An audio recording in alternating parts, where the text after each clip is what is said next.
नमस्कार, जियो politics UPSC पे एक बार फिर आप सभी का स्वागत है। तो भारत की प्राइड इसरो जिसने चंद्रयान मिशन को सफलतापूर्वक अंजाम दिया है, मंगलयान 1 मिशन के जरिए पहले इंटरप्लैनेटरी मिशन को एकम्प्लिश किया है। साथ ही साथ हाल ही में इसरो ने चंद्रमा के दक्षिणी ध्रुव पर अपने लैंडर और रोवर को भी सफलतापूर्वक लैंड करवाया है। इसके अलावा इसरो के द्वारा अपने दूसरे इंटरप्लैनेटरी मिशन आदित्य L1 को भी सफलतापूर्वक लॉन्च किया गया है। तो अब खबर यह है कि इसरो मंगलयान 2 मिशन को लॉन्च करने के ऊपर काम कर रही है और इस मिशन में बहुत सारे बड़े बदलाव देखने को मिल रहे हैं। जहां पहले खबर यह थी कि इसरो मंगलयान 2 मिशन में केवल एक सैटेलाइट को लॉन्च कर सकती है जो कि मार्स को ऑर्बिट करता है, लेकिन अब खबर यह है कि इसरो केवल एक सैटेलाइट को लॉन्च करने वाली नहीं है, इसमें और भी चीजें ऐड की जा चुकी हैं जिससे ये पूरा मिशन अब और भी ज्यादा कॉम्प्लेक्स हो चुका है। तो हम समझते हैं इस वीडियो में कि इसरो के द्वारा मंगलयान 2 मिशन को लेकर के क्या अपडेट आई है और इसरो मंगलयान 2 मिशन में और क्या चीजें ऐड करने वाली है। इन सब चीजों को समझते हैं इस वीडियो में, लेकिन आगे बढ़ने से पहले यदि आपने अभी तक हमारे चैनल को सब्सक्राइब नहीं किया है तो हमारे चैनल को सब्सक्राइब करना ना भूलिएगा, साथ ही साथ बेल आइकन को भी प्रेस करना ना भूलिएगा। तो आप सभी जानते हैं कि भारत की इसरो के द्वारा मंगलयान 1 मिशन को 5 नवंबर 2013 को लॉन्च किया गया था और इसके तहत इसरो के द्वारा जो ऑर्बिटर मार्स के लिए लॉन्च किया गया था उसको इसरो के द्वारा 24 सितंबर 2014 को मंगल की कक्षा में सफलतापूर्वक स्थापित कर दिया गया था। और इसके साथ ही इस मिशन के सफलतापूर्वक अकम्प्लिश होने के बाद भारत दुनिया का ऐसा चौथा देश बना था जो मंगल तक पहुंचने में कामयाबी हासिल किया था। साथ ही साथ दुनिया का ऐसा पहला देश बना था जो अपने पहले ही प्रयास में मंगल तक पहुंचने में कामयाबी हासिल किया था। इस मंगलयान मिशन को इसरो के द्वारा केवल $74 मिलियन में लॉन्च किया गया था, जो पूरी दुनिया में मंगल के लिए लॉन्च किया गया सबसे सस्ता मिशन था। इसरो के द्वारा लॉन्च किए गए मंगलयान 1 मिशन का प्राइमरी ऑब्जेक्टिव ये था कि भारत की कैपेबिलिटी को डिमॉन्स्ट्रेट करना कि भारत मार्स तक भी पहुंच सकता है। इसके अलावा उसके ऑर्बिट में साइंटिफिक एक्सपेरिमेंट भी कर सकता है। साथ ही साथ मंगलयान 1 इसरो का पहला इंटरप्लैनेटरी मिशन था, यानी इससे पहले इसरो के द्वारा जो भी मिशन लॉन्च किए गए थे वो या तो अर्थ को ऑर्बिट करते थे या तो वो मैक्सिमम मून को ऑर्बिट करते थे। तो मंगलयान 1 से पहले इसरो के द्वारा कोई भी इंटरप्लैनेटरी मिशन को लॉन्च नहीं किया गया था और इस मिशन के जरिए इसरो इंटरप्लैनेटरी मिशन के लिए कई सारी टेक्नोलॉजीज को डेवलप और उसको अचीव करने की कोशिश कर रही थी। और इनमें से कुछ प्रमुख टेक्नोलॉजीज थी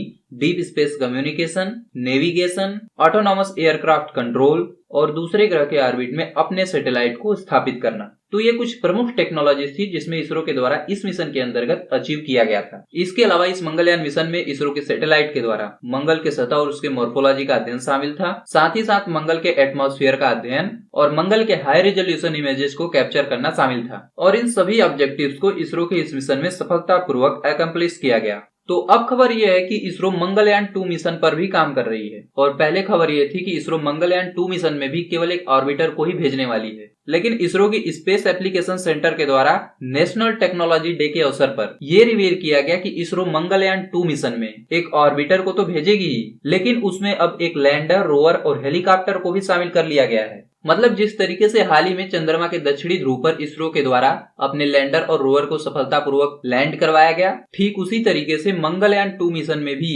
इसरो एक ऑर्बिटर, एक लैंडर, रोवर और एक हेलीकॉप्टर को मार्स तक भेजने वाली है। तो अब आपको ये जो मिशन लग रहा होगा ये ठीक नासा की तरह लग रहा होगा, क्योंकि नासा ने भी इसी तरीके से मंगल ग्रह पर अपने लैंडर, रोवर और हेलीकॉप्टर को लॉन्च किया और अपने लैंडर और रोवर को सफलतापूर्वक वहां पे लैंड भी करवाया और मंगल के एटमॉस्फेयर में अपने हेलीकॉप्टर को भी उड़ाया। तो इसके बारे में हम आगे जानते हैं, लेकिन सबसे पहले हम ये जानते हैं कि ये जो भारत का मंगलयान 2 मिशन है इसमें क्या क्या है और ये किस तरीके से काम करने वाला है। तो जैसा कि मैंने पहले ही बताया कि इसरो अपने इस मंगलयान 2 मिशन में एक ऑर्बिटर को, एक लैंडर, रोवर और एक हेलीकॉप्टर को भेजने वाली है। ऑर्बिटर को इस मिशन में इसलिए भेजा जा रहा है कि उससे लैंडर और रोवर को आसानी से मंगल की सतह पर लैंड करवाने में सफलता मिलेगी। इससे आसानी से उसको ट्रैक किया जा सकेगा और उसको ऑपरेट करने में भी यह ऑर्बिटर सहायता करेगा, क्योंकि पृथ्वी से मंगल तक सिग्नल्स भेजने में 3 मिनट से भी ज्यादा का समय लगता है और 3 मिनट से भी ज्यादा का समय तब लगता है जब मंगल पृथ्वी के सबसे नजदीक होता है और मंगल पृथ्वी से ज्यादा दूरी पर हो और सैटेलाइट अपोजिट डायरेक्शन में हो, तो ऐसे में 6 मिनट से भी ज्यादा का समय लगता है पृथ्वी से मंगल तक सिग्नल को पहुंचाने में। इसलिए ऑर्बिटर का होना इस पूरे मिशन में इम्पोर्टेंट है,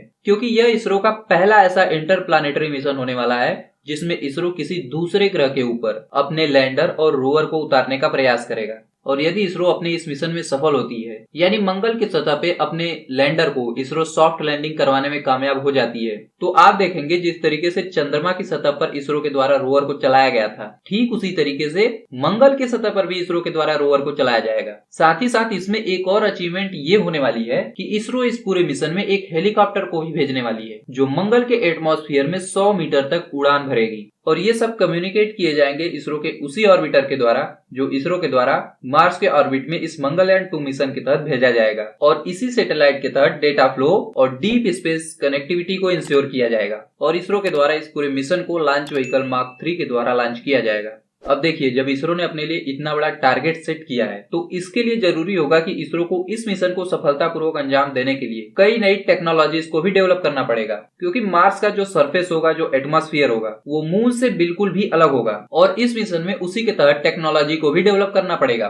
तो जाहिर सी बात है कि इसरो को इसमें कुछ समय लगने वाला है और माना जा रहा है कि ये जो इसरो का मंगलयान 2 मिशन है, इसको साल 2030 के बाद ही लॉन्च किया जाएगा। इतने समय के अंदर इसरो मंगलयान 2 से जुड़ी सभी टेक्नोलॉजीज को डेवलप करेगा। इसमें कई नई टेक्नोलॉजीज का आविष्कार होगा और भी कई चीजें होंगी जो इस मिशन की सफलता के लिए बहुत जरूरी होंगी। तो इस मिशन के लिए सभी टेक्नोलॉजीज इसरो के द्वारा डेवलप किए जाने के बाद ही इस मिशन को लॉन्च किया जाएगा और इस तरीके से इसरो का ये पूरा मिशन मंगलयान 1 मिशन से बहुत ज्यादा कॉम्प्लेक्स और बहुत ज्यादा डिफरेंट होने वाला है, क्योंकि मंगलयान 1 मिशन में तो केवल एक ऑर्बिटर था और इस मंगलयान 2 मिशन में एक ऑर्बिटर भी होगा, एक लैंडर भी होगा और एक रोवर भी होगा। साथ ही साथ एक हेलीकॉप्टर भी होगा जिसको मंगल की सतह पर लैंड करवाना होगा। तो इसरो के द्वारा यह पहला इंटरप्लैनेटरी मिशन होगा जिसके लिए इतना बड़ा गोल सेट किया गया है।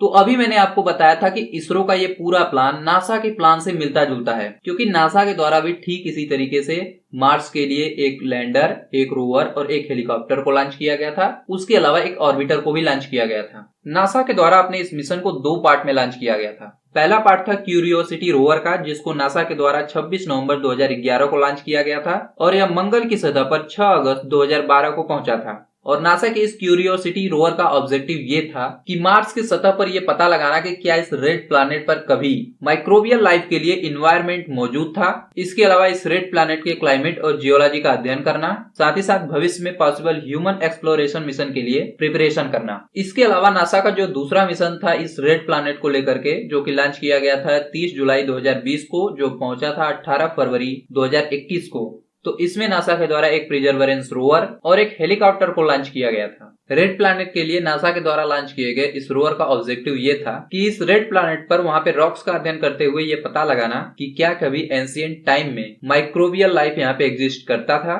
इसके अलावा इस रेड प्लैनेट के सरफेस पर ड्रिल करते हुए उसके रॉक और सॉइल के सैंपल को इकट्ठा करना, साथ ही साथ मार्स के क्लाइमेट और जियोलॉजी का अध्ययन करना, साथ ही साथ भविष्य में होने वाले मार्स पर ह्यूमन एक्सप्लोरेशन मिशन के लिए भी प्रिपरेशन करना, जिसमें रेड प्लैनेट की सतह पर इस रोवर के द्वारा ऑक्सीजन और कार्बन डाइऑक्साइड को उसके एटमॉस्फेयर में प्रोड्यूस करना शामिल था। इसके अलावा जो हेलीकॉप्टर नासा के द्वारा मार्स पर भेजा गया था, उसका काम यह था कि मार्स के थिन एटमॉस्फेयर में उस हेलीकॉप्टर को उड़ान भरना था और उससे जो भी डेटा कलेक्ट होगा उसको पृथ्वी पर भेजना था, ताकि उससे ये पता लगाया जा सके कि भविष्य में यदि मैंड मिशन मंगल ग्रह पे किए जाते हैं तो उसमें मंगल ग्रह पर उड़ान भरने के लिए किस तरीके की टेक्नोलॉजी विकसित करने की आवश्यकता होगी। तो उन सभी का अध्ययन इस हेलीकॉप्टर के द्वारा किया जाना था और इस हेलीकॉप्टर के द्वारा मंगल ग्रह की सतह पर इतिहास रचते हुए 19 अप्रैल 2021 को अपनी पहली उड़ान भरी गई थी। तो ये जो इसरो का मंगलयान 2 मिशन होने वाला है वो आपको हूबहू नासा के जो मार्स मिशन है उनकी तरह देखने को मिलेगा। इसके अलावा मैं यहाँ पर बात करना चाहूंगा चीन की, क्योंकि चीन की स्पेस एजेंसी के द्वारा भी मंगल की सतह पर अपने लैंडर और रोवर को लैंड करवाया जा चुका है। चीन के इस मिशन का नाम था तियानवेन-1, जिसको 23 जुलाई 2020 को लॉन्च किया गया था